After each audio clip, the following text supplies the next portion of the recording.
All right, guys. So this is gonna be a good video for you guys to understand the tools on Stellarium, and this should help you out for lab number 1, lab number 2. Lab number 1, you're gonna be using tools on here and here. In here, you can change the location, date and time, sky view options. You can search for objects, and you can add plugins with a configuration window. On here, you can activate the constellations. You can remove the atmosphere, remove the ground. And with the wheel of the mouse, you can zoom in and zoom out. The first lab and the second lab, it deals with finding objects, with changing locations, and the date and time. For example, if you want to go to New York, you type New York there, New York City, you can change the date and time. Let's suppose I want to go to 2015, June 2015, the 8th of June. And let's go to 10:09. So I can add the background again, the landscape, the ground, and I can observe conditions were pointing towards the south. If I go to the north, I can find the constellations, and I know I'm on the north because look at the northern star there, on the Ursa Minor. Draco, Cassiopeia, we should see Ursa Major here, yeah, Ursa Major, Hercules, you see? So different constellations, and you will see if I go forward on time, you can see how the constellations move with respect to the sky, with the background stars, right? The constellations, the stars, how they move with respect to us. Because of the rotation of the Earth on its own axis. And then we can see how the position of the constellations change due to the rotation of the Earth around the sun, the orbit of the Earth around the sun. This was June. Let's go back.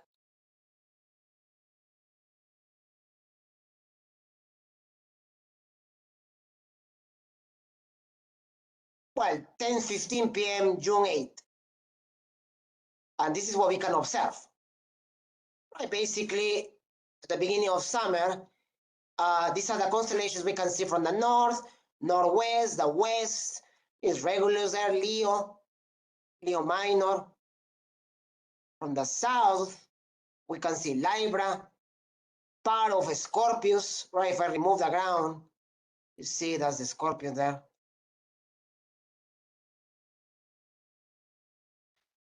Now, what can we see, say, in November? From New York, of course. The same time. So the constellations have changed. Some are below the horizon, some are in other sections of the sky. And that's because, again, we can see Orion, for example, right? Let's actually take a look. Let's focus on Orion. I can center by clicking the spacebar, by the way. And let's see what happens with this constellation in particular as we change the month. So did I remove? Oh, the ground is there. So that's the ground. December, January, February, March, April. You see what's going on? So it's slowly moving towards the west, from east to west. And it will be eventually below the horizon. Orion is there.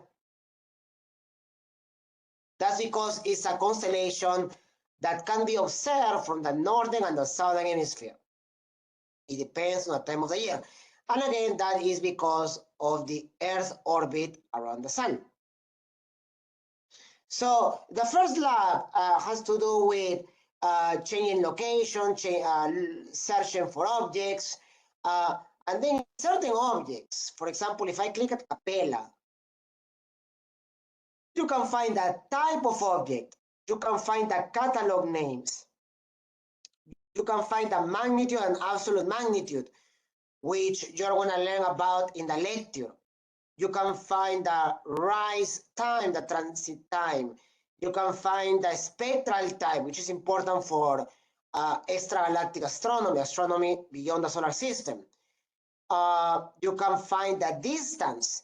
Keep in mind that Stellarium is giving you the distance plus or minus the uncertainty, right? Any measurement in science, particularly in physics, astronomy, and also chemistry, we need to add a value of uncertainty because of the way we are measuring these distances, these values, okay? Depend on the tool that we're using.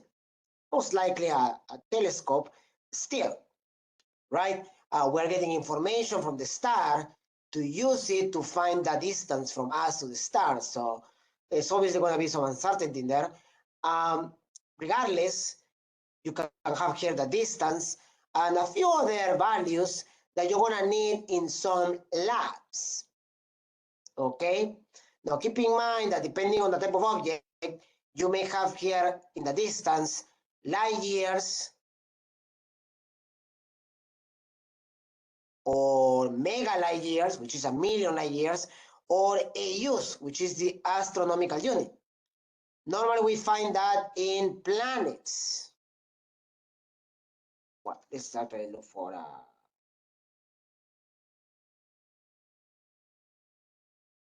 Neptune. I'll zoom in there. Nice, right? Right on there. So Neptune is at a distance of 29.167 AUs. And here in parentheses is telling you the distance in kilometers. That's mega kilometers, 1,000,000 kilometers. So 4,363.260 million kilometers. Million kilometers. That's interesting. And also a distance from the sun. Okay, quite similar because if you remember from the lecture, the average distance between the Earth and the sun is about 1 AU. So there you are. In lab number 2, you're going to have to, in lab number 1 as well, you're going to have to find distances using the angle measure tool. In fact, I believe one of the questions is with the Ursa Major. What's the distance between, by the way, you can do this as well, the art.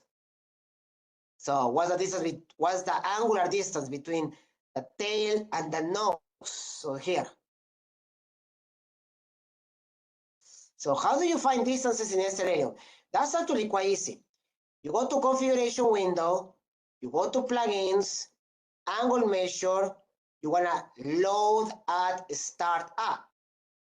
You close this,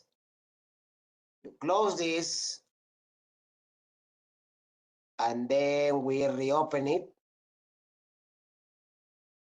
And then what you're going to see now at the bottom, you are going to see a new tool. This tool will be the angle measure tool. It will allow you to find distances in degrees, arc minutes, and arc seconds between stars or constellations or parts of a constellations in the night sky. Let's go back again to the Ursa Major. Let's activate all this, lines, labels, and the art. And now it's like this because it's where I am in June 2024. So what I will do is, that doesn't matter for now. Let's try to find the distance between the tail. You see this one here? Looks like an angle. That's the angle measure. We click it and then we go from here to about here. And the distance is about, yeah, 42. If you cannot see it clearly, you can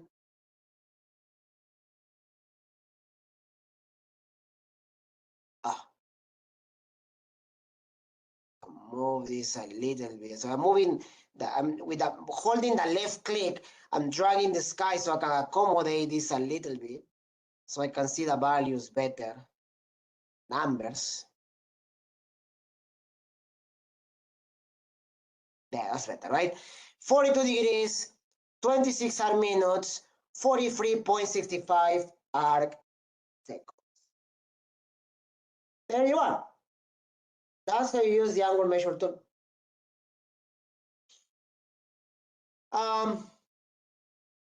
Again, this should help you for lab 1, lab 2.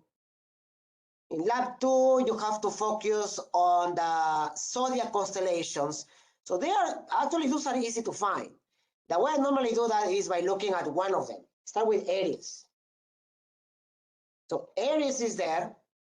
And what you can do to help you out is you can actually go to sky view options, solar system objects, or marking, sorry. And then you want to activate the ecliptic. You will see why in a second. So Pisces, Aries, Taurus, Gemini. So why did I activate the ecliptic? Because the ecliptic is the apparent path of the sun as the Earth orbits the sun. 2,000 years ago, the Greeks believed that was the path of the sun orbiting the Earth. Now we know that's not the way, it's the other way around.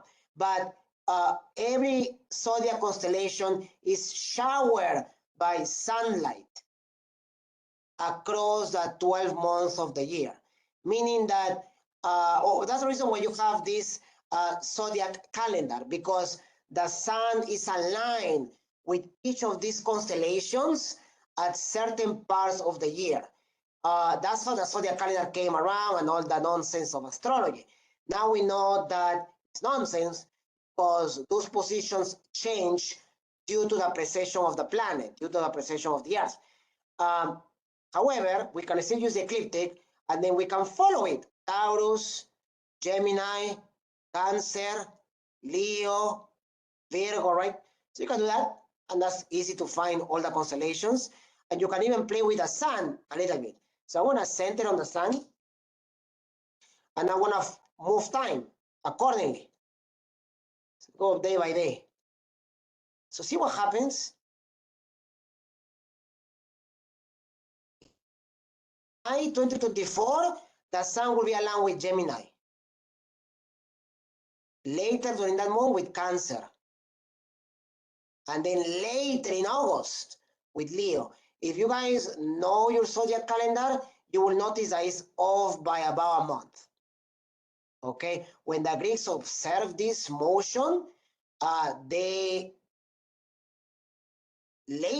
found the zodiac constellations, but the position of the zodiac constellations aligned with the sun were different, again, because 2,000 years ago, the precession of the planet was different, right? The precession is this sort of gyroscope, conical move around the earth, like it's basically the axis of the earth rotating in a conical shape, like a gyroscope.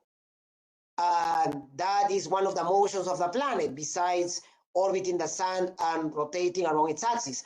So that motion has a period of 26,000 years.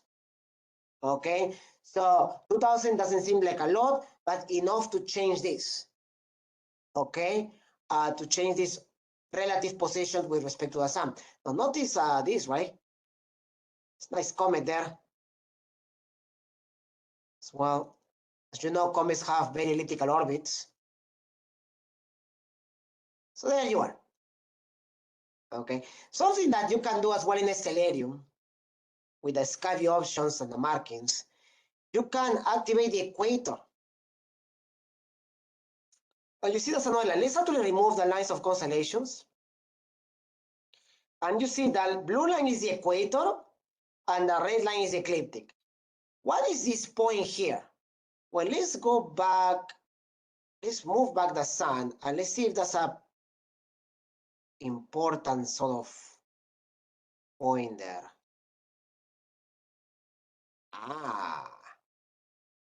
So around the 21st of September, the ecliptic and the equator, right, which is an extension of the Earth equator, they intercept each other. And they will also intercept on the 21st of March.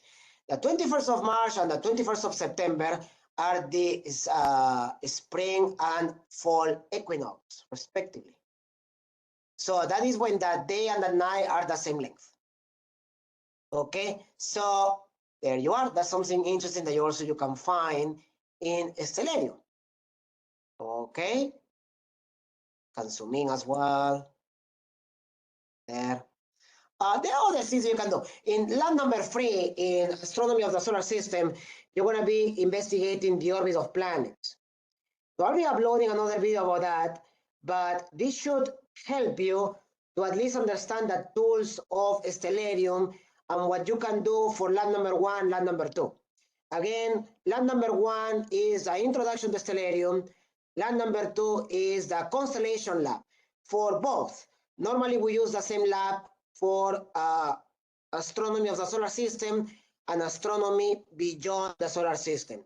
So wait or expect for another video to be posted later with indications on how to look at the orbits and elongations of different planets in the solar system, particularly Mercury and Venus. All right, and then eventually I will upload another video explaining the phases of Mars, the phases of Venus. Hopefully this will help you to work on your labs and actually be able to answer all the questions. So without further ado, I will see you guys later and have a good rest of your day.